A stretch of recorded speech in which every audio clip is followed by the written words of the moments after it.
The lock turned in the door, a cold, final sound that stripped away the last of her freedom. Eleanor stood in the dimly lit room, facing the husband she had been forced to accept, knowing that to save Thomas from a cell, she would have to surrender her own life. And then, before Caleb's shadow could touch her, the night outside erupted into red. But to understand how Eleanor Hargrove found herself trapped in that room, facing a choice between her soul and Thomas's freedom, we have to go back to the cold Nebraska morning that started it all, a morning when the legal hammer fell, and the last illusion of peace on the Reyes Ranch shattered forever.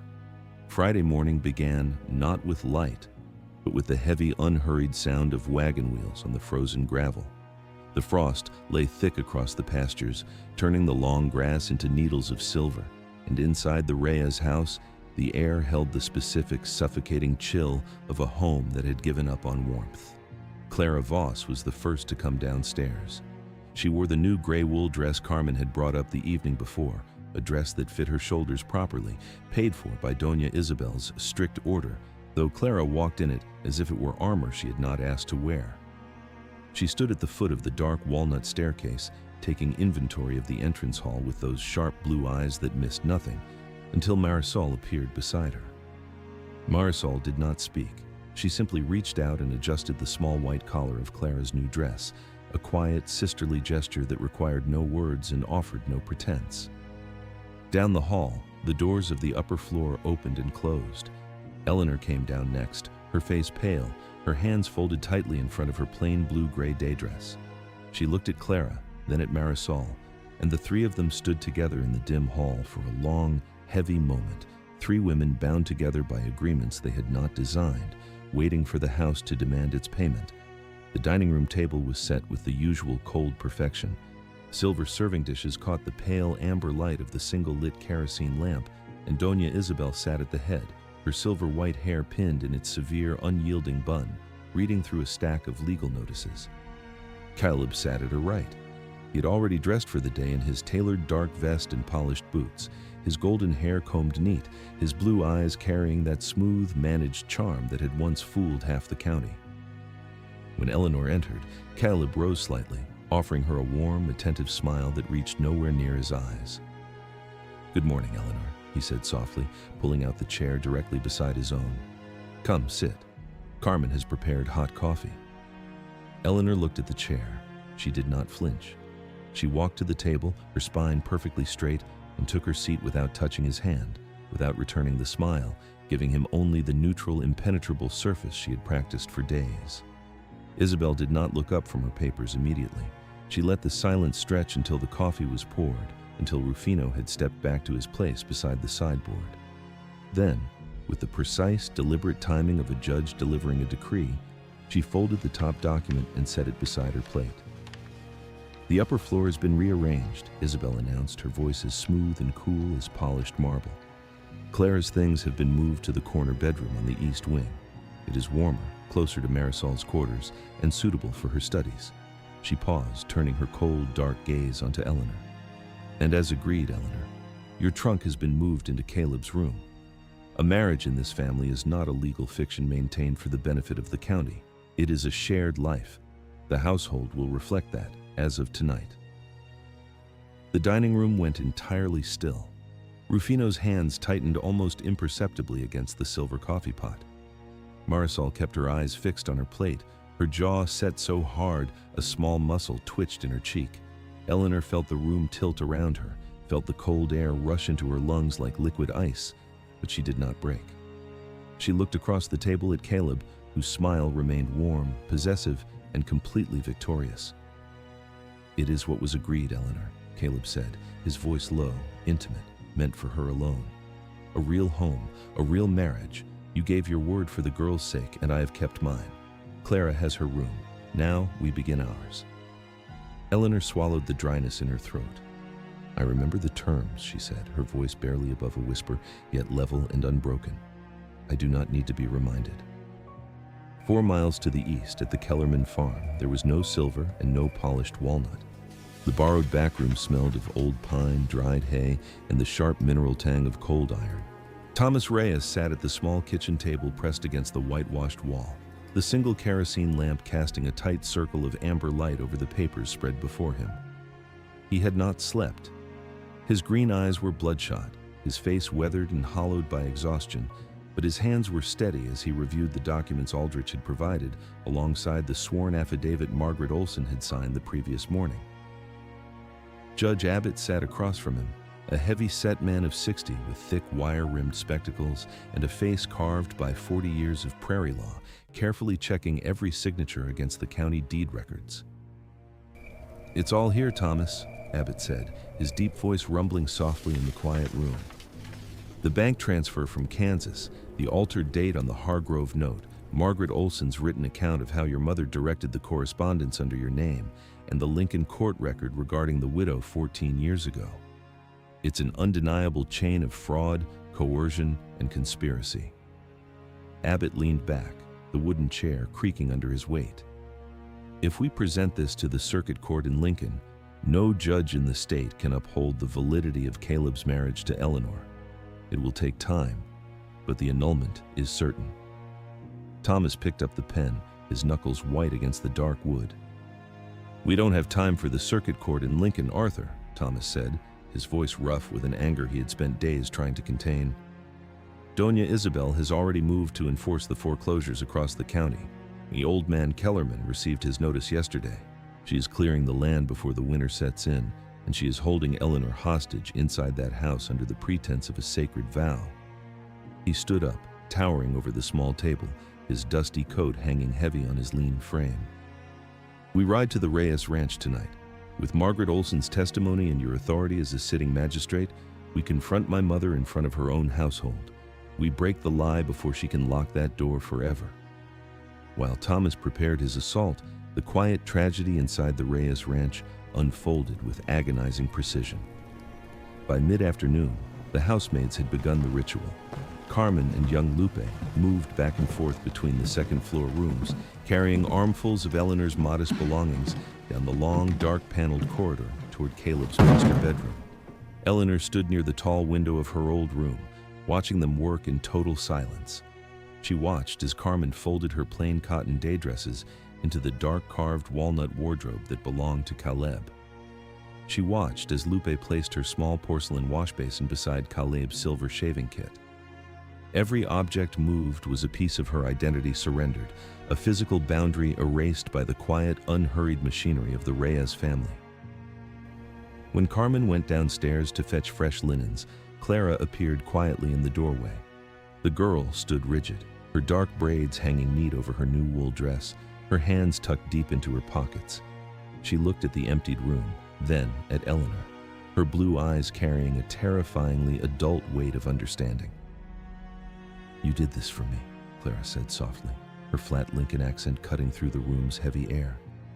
"The room upstairs, the clothes, the books Marisol gave me. You bought all of it with this night." Eleanor turned from the window, walking across the bare floorboards until she stood directly in front of the girl. She reached out, taking Clara's small, calloused hands in her own.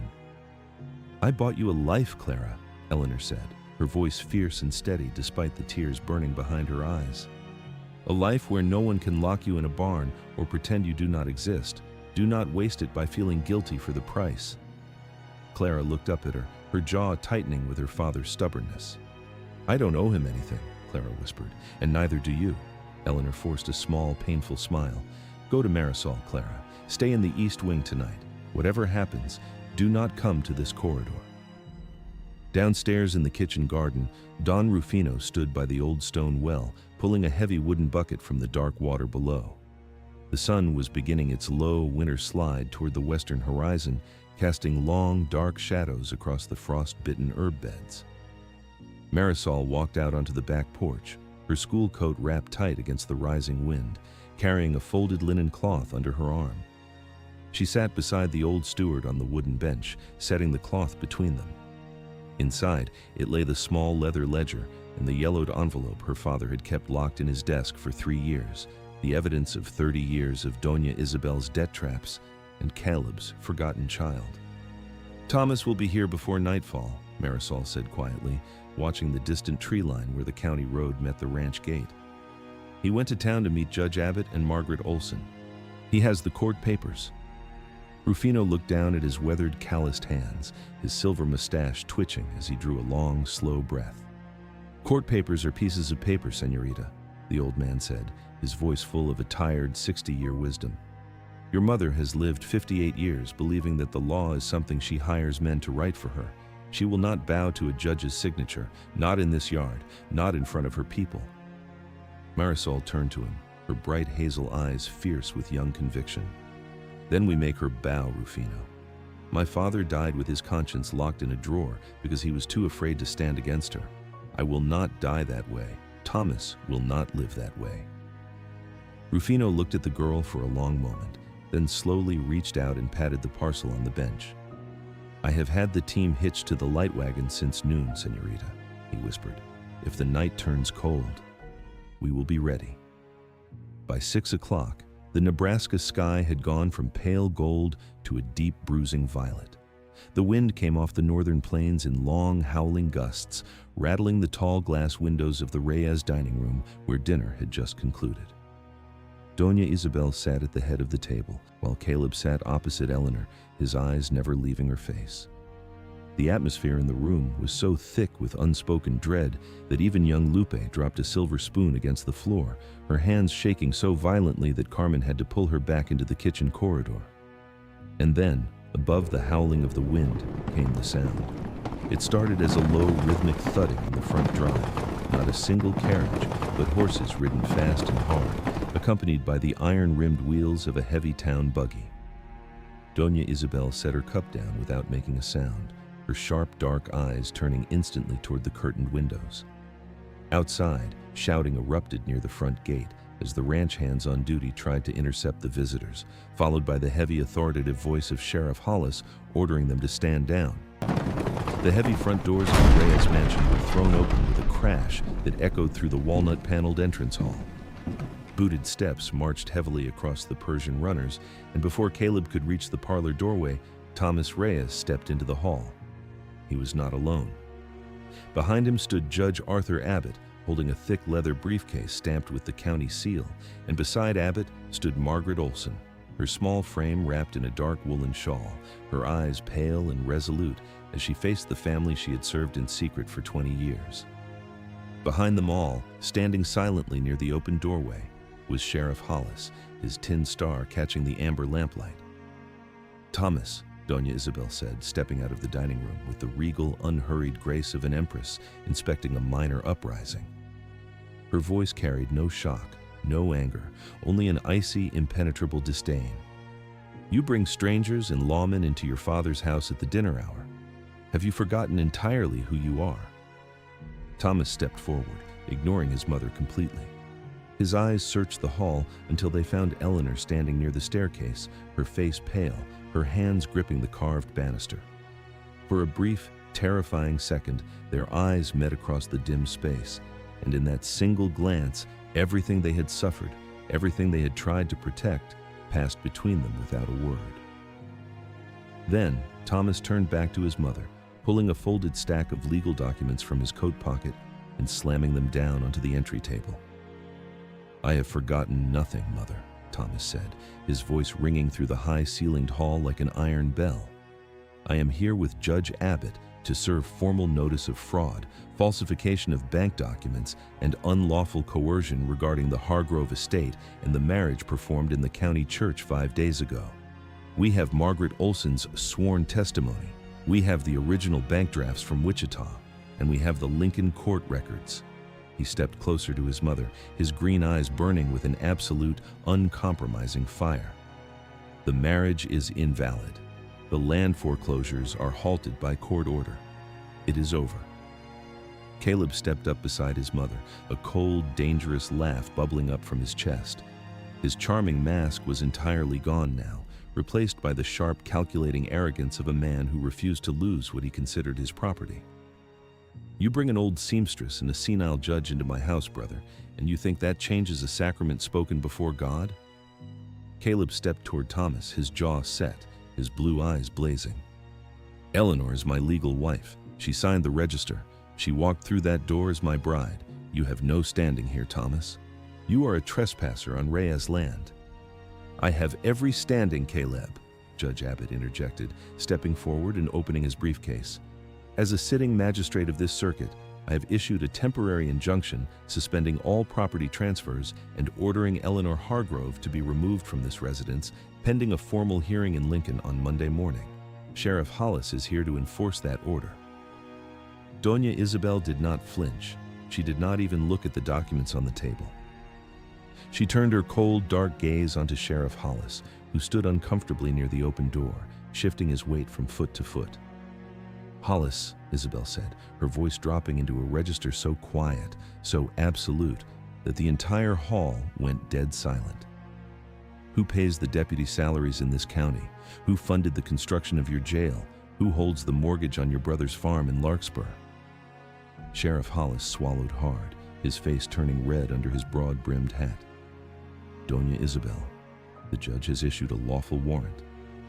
The judge has issued an opinion based on the lies of a disgruntled son and a traitorous servant, Isabel cut in, her finger pointing directly at Thomas. This man broke into my study 3 weeks ago.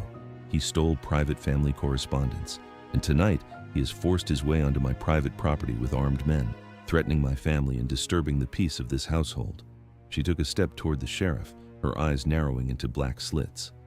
You will do your duty, Hollis. You will arrest Thomas Reyes for criminal trespass and theft of estate property, or I will have the county board replace you before the sun rises tomorrow. Eleanor cried out, breaking from the stairs and rushing into the hall, but Caleb caught her forcefully by the arm, dragging her back against his side. Stay out of this, Eleanor, Caleb hissed in her ear, his grip tightening like an iron band. This is between men and the law. Sheriff Hollis looked at Judge Abbott, then at Doña Isabel, the terror of 30 years of Reyes dominance crushing whatever courage he possessed. Slowly, reluctantly, he drew his iron handirons from his belt. Thomas, Hollis muttered, his voice shaking, you need to come with me.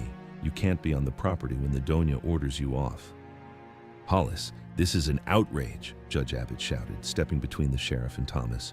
You are obeying an illegal demand over a judicial order. He has no choice, Arthur, Thomas said quietly. He did not fight. He did not draw a weapon. He looked at the sheriff, then at his mother, whose face remained as cold and victorious as a carved marble tombstone. Take me in, Hollis. Thomas stepped forward, allowing the iron cuffs to be clamped around his wrists. As the cold metal clicked shut, Thomas turned his head toward Eleanor. Do not give up, he called out, his voice steady and full of an aching warmth that filled the cold hall. Lincoln knows, Abbott knows, it doesn't end in this house. Get him out of my sight, Isabel commanded quietly. Sheriff Hollis led Thomas out into the freezing night, Judge Abbott and Margaret Olson following closely behind, shouting warnings of judicial retribution that were swallowed up by the howling Nebraska wind. The heavy oak doors slammed shut, and the dead silence of the Reyes mansion returned, heavier and more terrifying than before. Eleanor stood frozen in the center of the hall, her arm still trapped in Caleb's grip, her heart hammering against her ribs like a trapped bird. Caleb looked down at her, his lips curving into that slow, terrifying smile that carried no warmth at all, only the absolute, undisputed triumph of a man who had watched his last obstacle dragged away in chains. It seems your defender has been called away, Eleanor, Caleb whispered, leaning down so his breath brushed against her temple. And now, we have a wedding night to attend to. He dragged her upstairs, not roughly, not in a way that left physical marks, but with the unyielding mechanical strength of a man carrying what belonged to him. He led her down the long, carpeted corridor, past Marisol's closed door, past the quiet east wing where Clara lay listening in the dark, and into the master bedroom. He pushed the door open, led her inside, and then stepped back into the hallway. The maids will be up to prepare you, Caleb said, his voice smooth, controlled, and utterly merciless. You have 30 minutes, Eleanor. Put on what Carmen gives you. Wash your face. When I return to this room, the door will be locked from the inside. And if you intend for Thomas to ever leave that cell in town alive, if you intend for him not to suffer an accident on his way to the Lincoln courthouse, you will be waiting for me as a wife should. He closed the door. The heavy brass key turned in the lock from the outside with a sharp, terrifying click that echoed through the empty room. Eleanor stood alone in the dim lamplight. The bedroom was enormous, dominated by the high, carved walnut bed covered in dark navy velvet, its massive posts casting long, monster-like shadows against the damask walls. 5 minutes later, the lock turned again, and Carmen entered, carrying a porcelain pitcher of steaming water, fresh towels, and a nightgown of fine white silk and lace that Doña Isabel had ordered from the seamstress 3 days ago. Carmen set the pitcher on the washstand without looking Eleanor in the eye. Her hands were trembling, her mouth pressed into a tight, severe line. "Carmen," Eleanor whispered, stepping toward the older housemaid, "please help me. Tell me what to do." Carmen paused, her hands resting on the edge of the silk nightgown. She slowly turned her head, her guarded, practical eyes meeting Eleanor's with a profound, aching sorrow. "There is no help in this house, señorita," Carmen said quietly, her voice flat, drained of all hope. "Don Caleb has the sheriff. Doña Isabel has the town. The old master tried to stand against them once, 30 years ago. He ended up writing his sins in a little book and locking it away because he couldn't bear the sight of what he had allowed." She picked up her empty tray. "Wear the gown, señorita. Save the young Master Thomas if you can. It is the only trade you have left." Carmen went out, and the key turned once more in the lock. Eleanor was left in the quiet room. She walked to the washstand, dipped her hands into the warm water, and washed the dust and tears from her face. She took off her plain blue-gray day dress, letting it fall to the floor like the skin of a past life she could no longer inhabit, and pulled the white silk nightgown over her head. The fabric was cold against her skin, fine and smooth and terrifying. She stood in front of the tall, carved mirror, looking at the reflection of the woman staring back at her, a woman who had crossed half a continent for love, only to find herself dressed in silk for a man she despised. Footsteps echoed in the corridor outside, heavy, unhurried, approaching. The key turned in the lock. The door opened slowly, and Caleb stepped into the room. He had removed his jacket and collar, his white linen shirt open at the throat, his dark golden hair slightly messy. He looked handsome, powerful, and completely possessed of the space he occupied.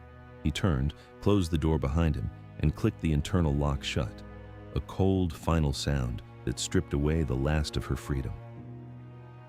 "You look beautiful, Eleanor," Caleb said softly, walking slowly toward the center of the room. "I always knew you would look beautiful in this room." Eleanor stood near the foot of the carved bed, her hands trembling beneath the silk folds of her gown. As Caleb took another step toward her, the full, crushing weight of Thomas's fate in that cold town cell rushed over her mind. She thought of Thomas's green eyes, of his weathered hands holding hers in the borrowed room at the Kellerman farm, of the quiet, honest life they had built in letters over a long, hard year. If Caleb wanted a sacrifice to spare Thomas's life, she would give him the only thing she had left to offer. Slowly, deliberately, Eleanor sank to her knees on the Persian carpet before him. Caleb stopped. His blue eyes widened slightly in surprise, a dark, triumphant satisfaction spreading across his handsome face as he looked down at his kneeling wife. "Caleb," Eleanor said, her voice shaking, her head lifted so she could meet his gaze directly. "I'm on my knees before you. You have won. You have the ranch, you have the land, and you have me in this room." She swallowed back her tears, her spine rigid despite her posture. "I will give you this night. I will stop fighting you. I will perform the role of your wife in this house and never speak Thomas's name again. If you go to town tomorrow morning, drop the charges of theft and trespass and set Thomas free." Caleb stood above her for a long, silent moment. The wind howled against the heavy window glass, rattling the frame. The familiar, charming smile slowly returned to his lips, a smile full of cold, unyielding power. He leaned down, placing his fingers under her chin, forcing her face up so she had to look directly into his piercing blue eyes. "You misunderstand our position, Eleanor," Caleb said, his voice dangerously soft, dripping with same fake intimacy. "You are not in a position to make trades. We already have an agreement. You agreed to be my wife in exchange for Clara's room and Clara's name. I have provided the room. I have given the name." He tightened his grip on her chin slightly, his smile vanishing entirely. "Thomas is in a cell because he broke the law. He will stay in that cell until I decide otherwise. And as for tonight," he stepped closer, his free hand reaching out to grasp the shoulder of her silk gown. Tonight is not a trade, Eleanor. It is a vow spoken before God, and you are going to fulfill it." He pulled her up from the floor. Eleanor's eyes closed in absolute, terrifying despair.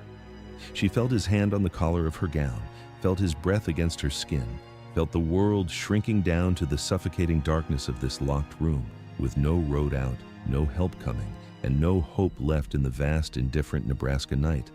And then, a scream tore through the night outside. It was not a human scream at first, but the wild, panicked shrilling of a horse in terror, followed instantly by the raw, frantic shouting of men in the lower yard. Caleb froze, his hand dropping from Eleanor's shoulder. Eleanor's eyes snapped open. Through the heavy burgundy drapes of the tall window, a strange, flickering light suddenly erupted. It was not the soft amber of a kerosene lamp or the cold white of the moon. It was an intense, unnatural, throbbing orange that grew brighter with every passing second, casting long, bloody shadows across the ceiling of the bedroom. "Fire!" a voice bellowed from the yard below, raw with panic. "The south barn is on fire! Get the buckets! The wind is driving it toward the house!" Distant shouts echoed from the back porch. The bell near the bunkhouse began to ring wildly, its metallic clanging cutting through the roaring gale.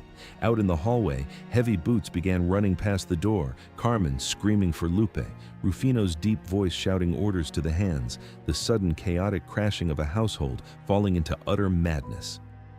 Caleb turned sharply toward the window, throwing back the heavy drapes. Dazzling, terrifying crimson light flooded the bedroom. Across the yard, the great timber roof of the main cattle barn was completely engulfed in towering sheets of orange and red flame, sparks showering into the freezing night sky like a waterfall of burning gold, carried directly toward the main house by the howling northern gale. "Damn it!" Caleb cursed violently, lunging for the door. He threw open the internal lock, pulled the door wide, and sprinted down the corridor toward the stairs, leaving the key in the lock, the door wide open, and the room bathed in a blinding, bloody light. Eleanor stood alone by the tall glass, her heart hammering against her ribs like a trapped bird, watching the inferno consume the dark horizon. The roaring gale carried thick plumes of black smoke across the pane, but through the swirling embers, her eyes caught something moving near the base of the flaming barn wall, a small, slender silhouette standing in the shadow of the stone well, illuminated only by the roar of the blaze. It was Clara. The 13-year-old orphan girl stood motionless in her new gray wool dress, the howling gale whipping her dark braids across her face. In her left hand, she held a heavy iron crowbar she had used to break the heavy timber latch off the barn doors. In her right, the shattered, soot-blackened base of an overturned kerosene lamp. Before throwing the lamp into the dry hay, Clara had unlatched every single stall door and beaten the corral rails with her crowbar, driving the horses and cattle out into the open range. They galloped wildly past the flames, whinnying in terror. Eleanor looked down at the white silk nightgown clinging to her skin, then at Clara standing fearless beneath the burning sky, and finally toward the open gate where Thomas waited in the shadows. The chains had not just been broken, they had been burned to ash. The trap was destroyed. The empire was burning to the ground. The door was wide open, and as Eleanor took her first step into the corridor, the ultimate, terrifying reckoning of the Reyes family reached its highest, most explosive peak. Thank you for spending time with me today. If this story touched you about the weight of forced vows, the shocking courage of a child who refused to be a victim, and the sudden, terrifying judgment of a red Nebraska sky, I hope you'll join me again. Thomas waits at the open gate. The Reyes cattle barn is swallowed by an infernal rage, and Eleanor takes her first step through a door that can never be closed again. Consider subscribing so you don't miss the thrilling series finale in episode 10. Until then, keep the light on the porch.